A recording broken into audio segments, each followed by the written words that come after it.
5 kilos of crack cocaine is automatically life in prison. I had 255 kilos they charged me with. It was originally 330. They dropped it to 255. So I was 250 kilos more than the trigger to get life. So either way, I knew I was gonna get life. I did 26 years in federal prison for being a drug kingpin on the East Coast. I ran with the best of them. I sold plenty of drugs. I'm not proud of it. You know what I mean? I'm really ashamed of it. They kept me in the hole for 4 years for that. And I wasn't doing anything. December 10th, 1993, I got arrested and didn't see the streets again until February 15th, 2020. So many of y'all that's listening wasn't even born when I got locked up. And I thought I was the man. Until they put me in a cage where I had to think about this. For 26 and a half years.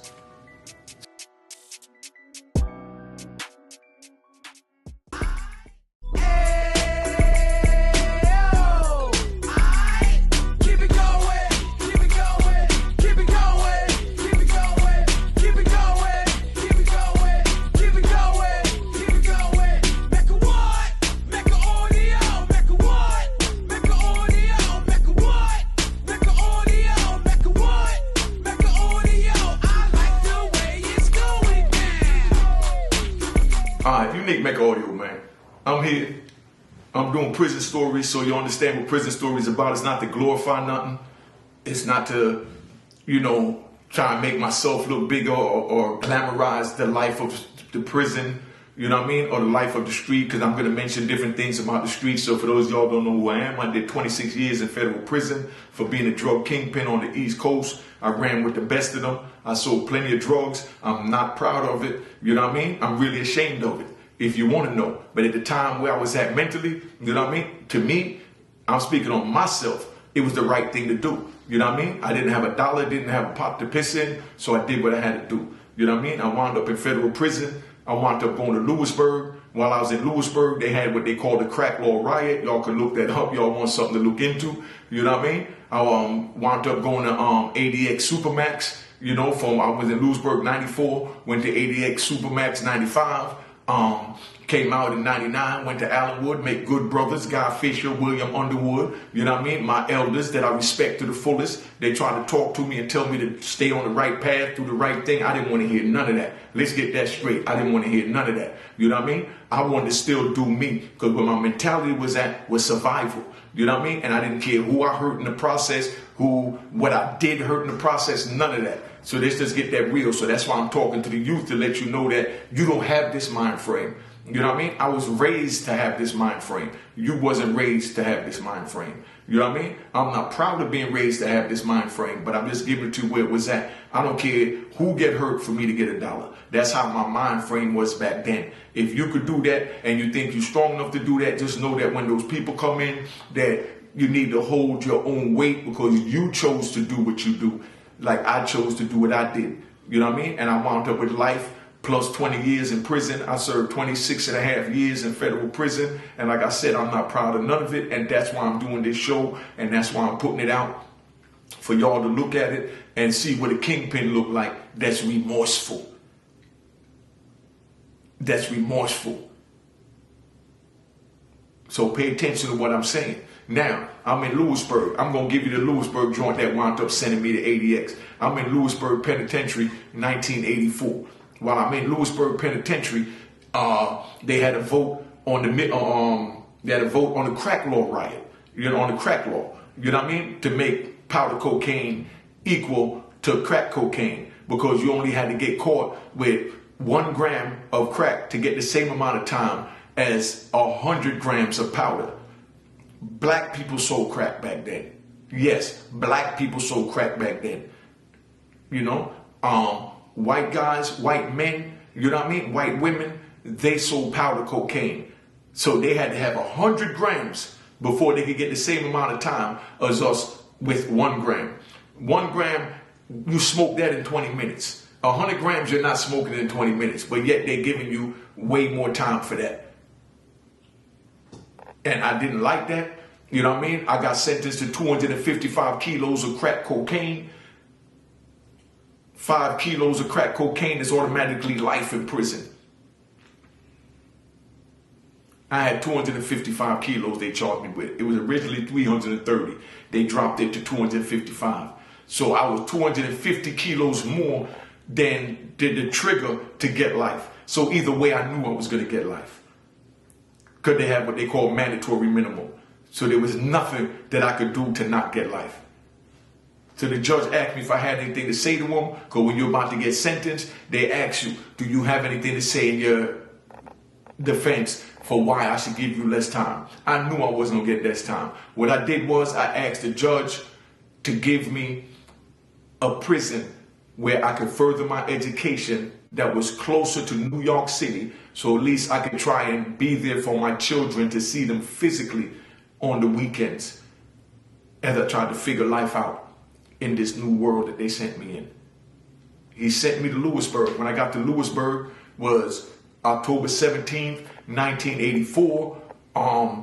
October 15th or 16th, they had what they call, a year later, they had what they called the Million Man March, when Farrakhan called for 1 million black men to march on the Capitol in Washington, D.C.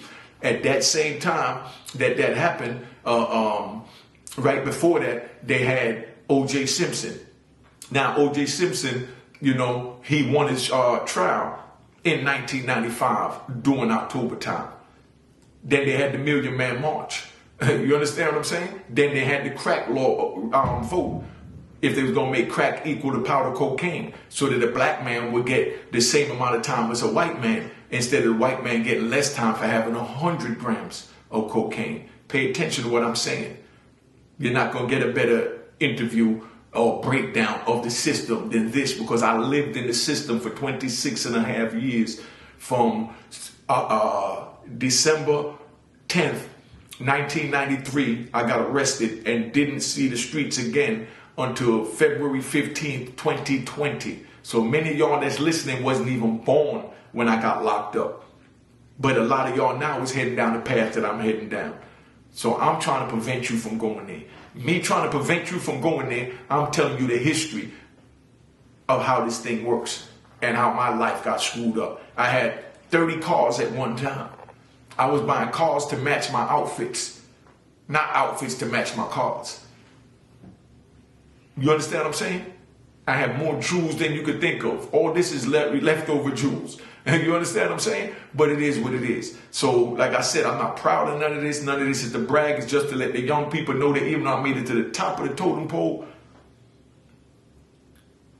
I'm still not happy. I'm not proud of what I did. You know what I mean? And it was a miserable 26 years. So I'm not sitting here to tell you it was a walk in the park. So don't think that you going to prison for you doing whatever you're doing, whether it's scamming, check cashing, drugs, guns, murder, you understand, car thieving, whatever you're doing. When they put you in that cage and they lock you away, because I rationalize, or what they taught me in psychology, I mollified. Mollification is when you make a justification for something that is wrong. I mollified my wrongdoing by saying I'm feeding my family. I'm taking care of my mother. I'm buying my baby new shoes. You understand? My kids need this. But when I got locked up, I wasn't there no more. And they had to survive 26 years without me. So if you want to go through what I went through, you continue to do what you're doing. But I'm telling you, it wasn't worth it. At all, it wasn't worth it. And can't no man that did time in prison, decades in prison, tell you that he didn't cry. I might not have cried physical tears, but I cried emotional tears from seeing pictures of my children growing up for decades without me there. My son in his football uniform, my daughter in her graduation uniform, my daughter with her violin playing, my daughter with her cheerleading outfit. I'm looking at this in pictures instead of being there. And then my children asking me, Daddy, when are you coming home? So if y'all think y'all can handle that, do you? But I'm telling you, it's not worth it. And I would recommend, highly recommend, that you don't do it. You understand? So now, like I said, they had the Million Man March, they had O.J. Simpson trial, and then they had the crack law riot. America was a boiling pot in 1995. And they was going at, Minister Louis Farrakhan. That's the same time when they went after Arsenio Hall for bringing Minister Louis Farrakhan on the show a couple of years before, when he had the #1 running show. He had the #1 running show. On a network TV. Arsenio Hall, you remember him? Woo, woo. You know what I mean? They told him that if he put Farrakhan on their show, they was going to cancel his show. He didn't think they was going to do it because he had the #1 show. He put Farrakhan on, they canceled it. You know what I mean? But when all of that happened, they had a riot in Greenville, Illinois. Then they had a riot in Talladega over in Alabama. And I was in Lewisburg. We wasn't thinking about rioting in Lewisburg. We wasn't rioting. We never rioted. We was comfortable where we was at. Everybody in Lewisburg had hundreds of kilos of cocaine, and the crack law vote that they had wasn't going to affect us. So we didn't care nothing about it. Either way, we had life. Because like I said, I got 250 keys over the trigger to get life. So I'm telling you like it is. It wasn't worth it. You understand what I'm saying? But I wound up, the police came in with riot gear and all this, and they incited the riot. Because they had on the news before the riot even started at 5 o'clock. Dan Rather had on the local news that it was a riot in Lewisburg when we was going to the commissary and we was moving around the prison. But yet they were saying that it was a riot in Lewisburg. We watching the news and we see them saying that we're rioting when we're going to the commissary, happy to be out ourselves and moving around. So we knew something was going on. That night they came and they ran up in our cells. They ran up in the units. They threw tear gas in the units. And they came to extract us from the unit to say that we was rioting when nobody was rioting. We won the lawsuit behind that because they put it in the local news, in the national news, that we was rioting when we wasn't. And then 1 o'clock in the morning, they came in and shot tear gas. So luckily we had a good judge that asked them to show us the paperwork. And they saw that we was moving around at the time when they said there was a riot. So that means they planned this the whole time. I'm just telling y'all the facts, man. But I'm telling this so that the young people understand all this is how you get caught up in the political whirlwind if you decide to break the law. That's why I'm telling you it's not worth it, don't do it. It's not worth it, don't do it. So now after they did that, they done beat us up and they took us up to ADX. I get to ADX, so now I'm going to tell you a couple of stories. I get to ADX and when we come off the bus, they got a bunch of big, white guys with riot gear on, look like Ninja Turtles. And as we came off the bus, they beat us down with billy clubs, kicked us, stomped us just for coming to ADX. Like, welcome to ADX, the Alcatraz of the Rockies. And that's how they welcomed us. So if you want to be welcomed like that, you keep breaking the law. That's why I'm telling you it wasn't worth it. So that's why I'm putting this out so y'all understand how serious this is. They locked me in a cage in ADX Supermax from 1995 to 1999. Matter of fact, it was January 1st, 1996. But I went to the hole from January 25th, 1995. They kept me in the hole for 4 years for that. And I wasn't doing anything. Oh, I'm guilty for selling drugs, all that. Let's get that right. I'm not saying that, but in Lewisburg, we wasn't doing anything. They came and shot tear gas and we had to defend ourselves. And I'm going to do a whole, documentary on that to give y'all what went on behind the scenes when we was there. You know what I mean? But, it was crazy. And that's why I'm telling y'all it wasn't worth it. Don't get involved in it. Don't get caught up in it. So now I'm in ADX, right? And could you imagine anytime you come out your cell, you got 4 big dudes with billy clubs and you handcuffed and shackled just to walk 10 feet. And then they still don't take the handcuffs off. Like, what could you do with handcuffs and shackles and you only going 10 feet? I had to endure that for 4 years. For 4 years. I sat in the cell and listened to men in ADX screaming at the top of their lungs all hours of the night because the isolation was breaking them. I sat there and witnessed men being broken for breaking the law. That's why I'm telling y'all, don't break the law. It's not worth it. I made it to the top of the food chain, and none of that meant anything when I had to do decades in prison. Decades in prison. When I went to Lewisburg, January 6th, January 3rd, that's what it was, not the 1st, January 3rd, 1995, 96, when I walked into, ADX, when I walked into ADX, man, it's like when I walked out in like May 20th, 1999, it felt like one short day. I couldn't tell you what happened the day before because all the days and nights started running together. I couldn't tell you what date it was, what time of day it was. I couldn't tell you any of that.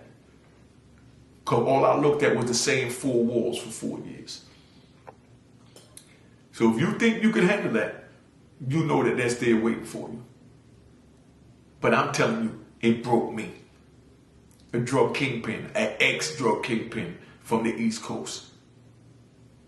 I sent drugs from New York to Washington, D.C., to Virginia, to North Carolina, you know what I mean, to South Carolina, and as far down to Atlanta.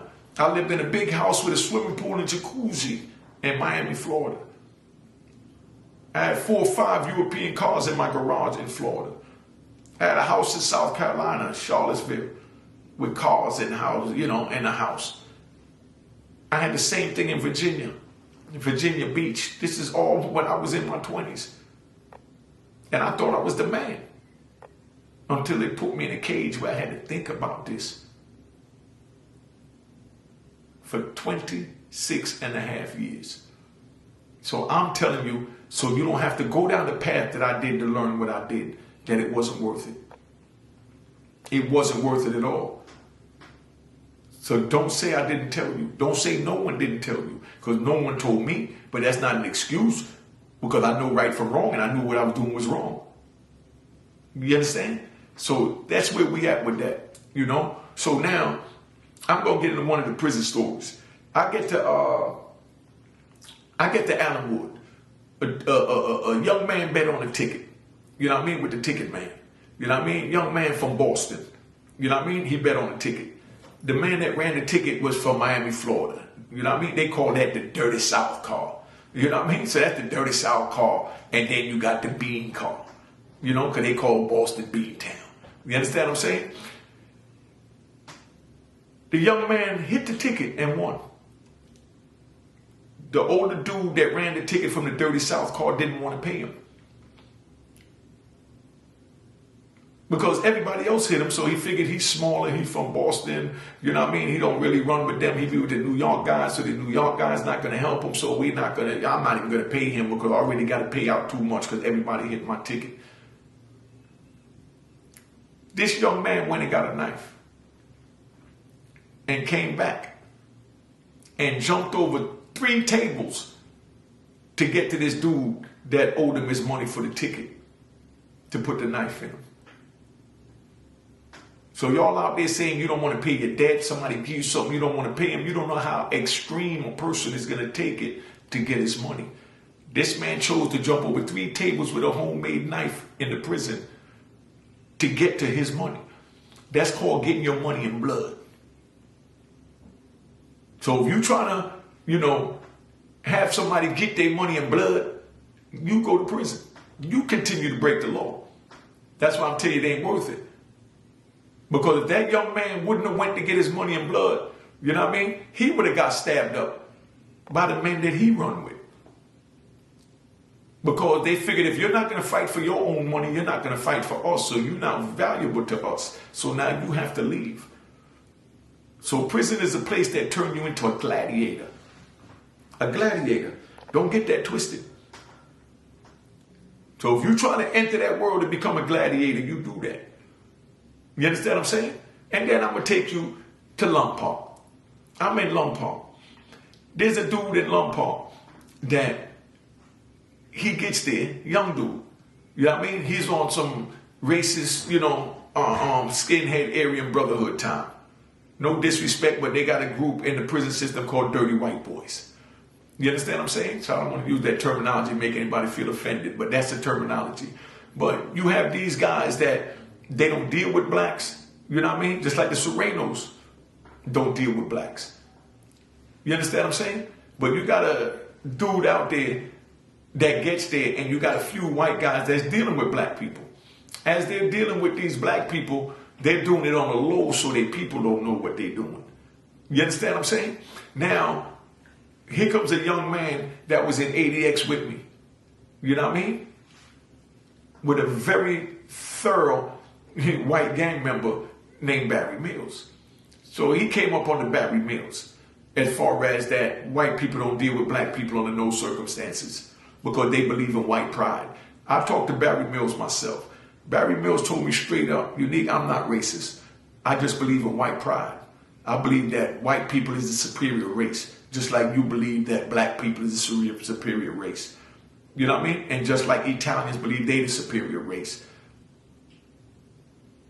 And Mexicans believe they're the superior race. And everybody believes their race is superior. So I just believe in white pride. I'm not going along with America's norm that we're all equal.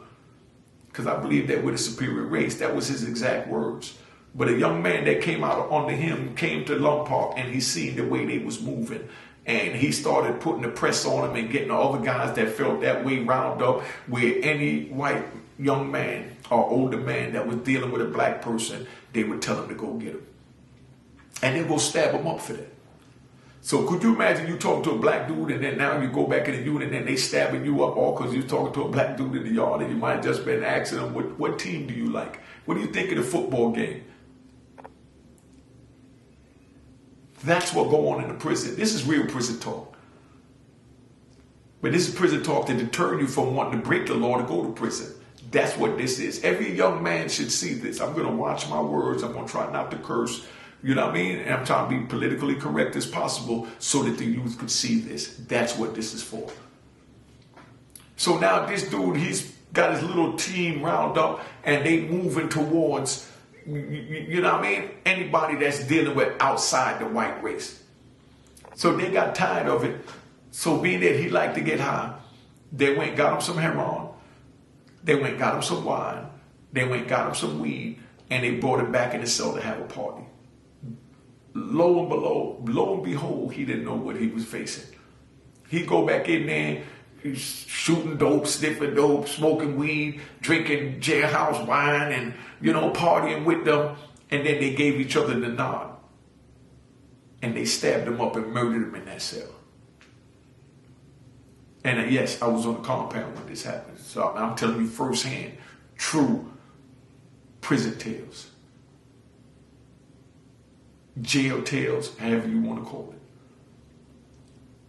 Because he tried to force the men to be on the extreme racist time. So they figured it was time to get rid of him. So this is what you want. Continue to break the law. But again, I'm telling you, it wasn't worth it and don't do it. You understand what I'm saying?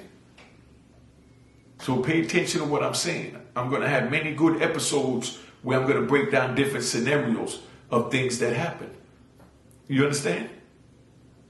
I know men that would get homemade handcuff keys or get the actual handcuff keys, wrap them up in toilet paper or tissue, you know what I mean? Put it in a rubber glove and stuff it up their rectum. And then when they get on the plane, just like you saw them do on the movie Con Air, when the dude, what was his name, the black dude, Dave Chappelle, spit out the key and then opened up his handcuff and freed everybody on the plane. That really goes on. People travel from jail to jail by taking drugs, tobacco, and everything else and putting it in the glove, sticking up their rectum so that they can move forward. It got so rampant where people was having files that you file metal with. They was having files wrapped up in toilet paper, put in plastic, and they stuck up their rectum, and then they go so that now they could try and cut the bars to get out of prison. That's how desperate they was to get out that environment that you're working your way to go in. That's how desperate they were. So if you want to put yourself in that environment, continue to break the law. But that's why I'm telling you, it's not worth it. So now you have a program with somebody that's going to sit here and tell you. I'm going to get more in detail about these stories that I just mentioned, about the young man with the ticket, about the young man getting rolled up in the cell.